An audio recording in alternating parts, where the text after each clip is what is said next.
Thiruvananthapuram medical college ആശുപത്രിയിൽ ശസ്ത്രക്രിയ മാറ്റിവെക്കുന്നത് മുതൽ ലിഫ്റ്റ് പ്രവർത്തിക്കാത്തതുവരെ നീളുന്ന പരാതികളാണ് ചികിത്സ തേടിയെത്തുന്നവർക്ക്. ഉപകരണങ്ങളില്ലാതെ തിരുവനന്തപുരം മെഡിക്കൽ കോളേജിൽ ശസ്ത്രക്രിയ മുടങ്ങിയെന്ന യൂറോളജി വിഭാഗം മേധാവി ഡോക്ടർ ഹാരിസ് ഹസന്റെ വെളിപ്പെടുത്തലിന് പിന്നാലെ വലിയ ചർച്ചയായിരിക്കുകയാണ് വിഷയം. സംഭവത്തിൽ ആരോഗ്യവകുപ്പ് അന്വേഷണം തുടങ്ങിയിട്ടുണ്ട്. ആലപ്പുഴ, കോട്ടയം മെഡിക്കൽ കോളേജുകളിൽ നിന്നുള്ള വിദഗ്ധ സംഘം തിരുവനന്തപുരത്തെത്തി തെളിവ് ശേഖരണം തുടങ്ങി.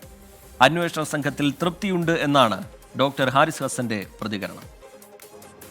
ആരോഗ്യവകുപ്പിനാകെ തലവേദനയുണ്ടാക്കിയ ഡോക്ടർ ഹാരിസ് ഹസന്റെ വെളിപ്പെടുത്തലിലാണ് സമഗ്ര അന്വേഷണം നടത്തുന്നത്.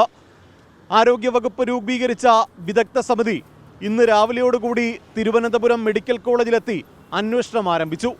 കോട്ടയം മെഡിക്കൽ കോളേജിലെ സൂപ്രണ്ട് ജയകുമാർ ടി.കെ, യൂറോളജി വിഭാഗം മേധാവി doctor Rajeevan, Alappuzha medical college principal doctor B Padmakumar, nephrology വിഭാഗം മേധാവി ഡോക്ടർ ഗോമതി എസ് തുടങ്ങിയവരാണ് വിദഗ്ധ സമിതിയിൽ.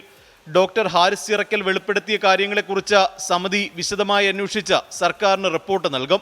ആശുപത്രി വികസന സമിതി മുഖേന ഉപകരണങ്ങൾ വാങ്ങുന്നതിൽ വീഴ്ചയുണ്ടായോ എന്ന് സമിതി പരിശോധിച്ചു. ഇക്കാര്യത്തിൽ സൂപ്രണ്ടിന്റെയും പ്രിൻസിപ്പലിന്റെയും ഭാഗത്തുണ്ടായ ഇടപെടലും അന്വേഷണ വിധേയമാക്കും. അന്വേഷണ സംഘത്തിൽ തൃപ്തിയുണ്ടെന്ന് ഡോക്ടർ ഹാരിസ് ചിറക്കൽ.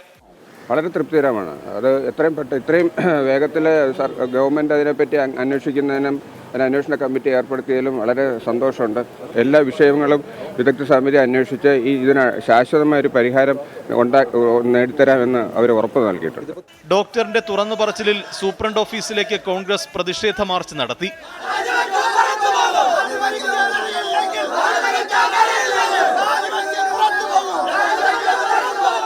ആരോഗ്യമന്ത്രിയുടെ രാജി എഴുതി വാങ്ങണമെന്ന കെ മുരളീധരൻ. മുഖ്യമന്ത്രിയോട് ഒരു അഭ്യർത്ഥനയുള്ളത്, വീണ ജോർജിന്റെ രാജി എഴുതി വാങ്ങി വാർത്ത വായിക്കാൻ അവർ എത്രയും പെട്ടെന്ന് പറഞ്ഞയക്കുക. വിവാദങ്ങൾക്കിടെ ബന്ധപ്പെട്ട വകുപ്പ് മേധാവിമാരുമായും DMOയുമായും ആരോഗ്യമന്ത്രി ചർച്ച നടത്തി.